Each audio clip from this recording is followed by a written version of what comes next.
Howdy folks, Doc here with Last Best Tool, and this is a video about 5 of the tools that people ask about most that are usually sitting in the background, or they're ones I use for other videos or something like that. So let's go ahead and jump in. First of all, this set of 3 IPA diamond electric they're diamond files for electric contact cleaning.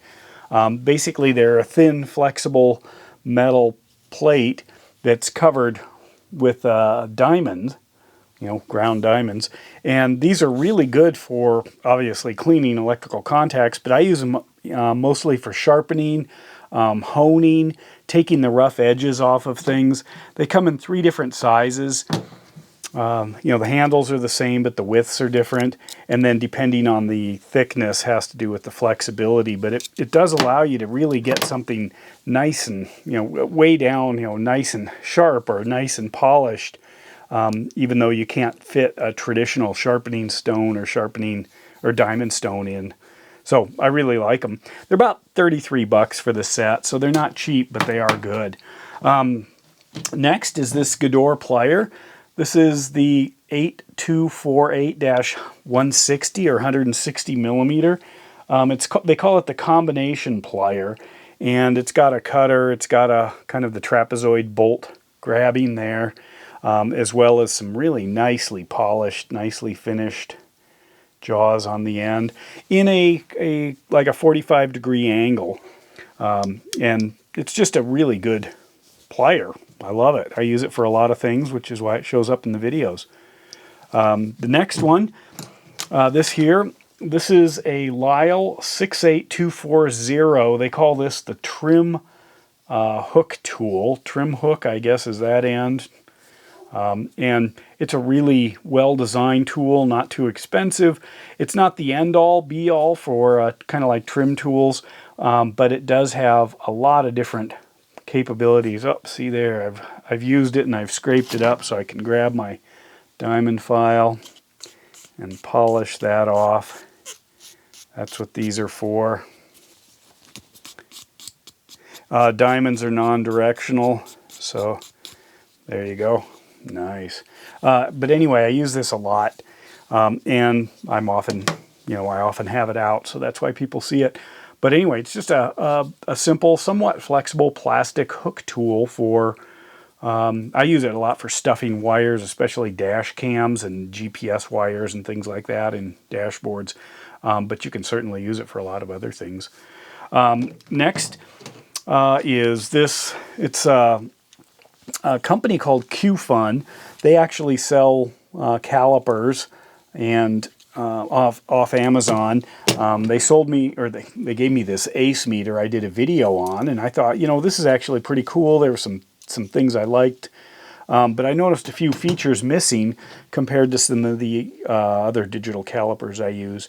And when I mentioned that, like a month later, this shows up, and it's got the fractions, which is pretty wild. If you look at these fractions here, must have cut myself on something, but anyway, there's the millimeters, there's the inches to tenths, and then these fractions, 9/128, 3/32, because I like not only the fractions, but also they carry it out to almost the absurd. So sometimes when you're measuring something and you get something like 3/128, you move it a little to try to get something that might be a little more realistic in how it was manufactured. It wasn't 3/128, it was 1/32, 3/64, somewhere in there. But anyway, I use this a lot. People ask, hey, what is that? It's a reasonably priced one. I mean, it's honestly like, with the coupons, like 25 bucks or something. Big display, auto start. So as soon as you start to pull or wheel the caliper apart, it kicks on.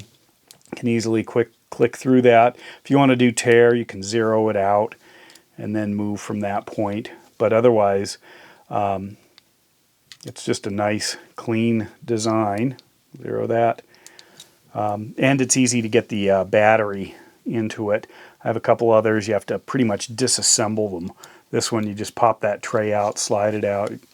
Anyway, so that's what that is. And then the last one, the fifth one, probably be more I know in the future. That's these snap-on magnetic mats. And this is the Magmat, this one here. It's not the biggest. They actually apparently now make the Magmat XL, which is 24 inches long by 5 and what they call 1/5 of an inch. And this doesn't even have fifths of an inch. So I don't know why they're doing that. That'd be like 5.2 inches, but I guess it's probably a metric conversion because we're walking backwards into the metric system using units like tenths of an inch that we don't even have a name for. But anyway, this is the Magmat, and then this was the Magmat Micro. These are on sale. I saw on the Snap-on site for like 10 bucks. I love these things. And this is the Magmat Mini. Super duper strong. In fact, if there's any problem with these, they're too strong for a magnetic mat. But I use these all the time. They're just so handy. You can see just how that's bowing down, bowing that little file there. But well made, simple design, very strong magnets. I've used a couple of other Magmats, and these just put them all to shame. So that's what's going on here. So anyway, those are 5 of the tools that people often say in the comments, hey, what is that? Or tell me more about that. So there, I just did, and I'm sure there will be a few others. I was just noticing I've got this Snap-on light right here that often people ask, what is that thing? Well, that'll be in another video. Anyway, with that, Doc out.